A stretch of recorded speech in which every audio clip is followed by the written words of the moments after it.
بدبختی کی علامتیں کیا ہیں؟ کسی کو بھی غلط کام دیکھ کر کوئی ہم دل میں سوچنے لگتے ہیں کہ بدبخت ہے، برا ہے اور یہ ہے، تو اس کا حدیث شریف میں کیا ہے؟ حدیث شریف میں کن لوگوں کو بدبخت کہا گیا ہے؟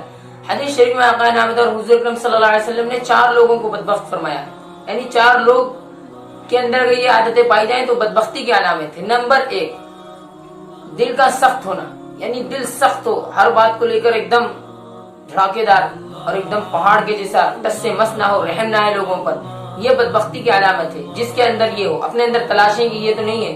نمبر 2 ہے آنکھوں سے آنسو جاری نہ ہونا، اللہ کے سامنے روئے ہی نہیں جاتا، اللہ کے سامنے توفیق ہی نہیں ہوتی کہ ہاتھ پھیلا لیں، اللہ سے اپنا دکھڑا نہیں سنا سکتے تو آپ کیا کریں گے؟ اللہ رب العزت تو بلاتا ہے کہ آپ ایک آنسو گرا اور پوری تیرے زندگی بھر کے گناہ معاف کر دوں، تو آنکھوں سے آنسو جاری نہ ہونا یہ بھی بدبختی کی علامت ہے۔ نمبر 3، طول امل، یعنی لمبی امیدیں باندھنا، اس دنیا سے، لوگوں سے لمبی امیدیں باندھنا۔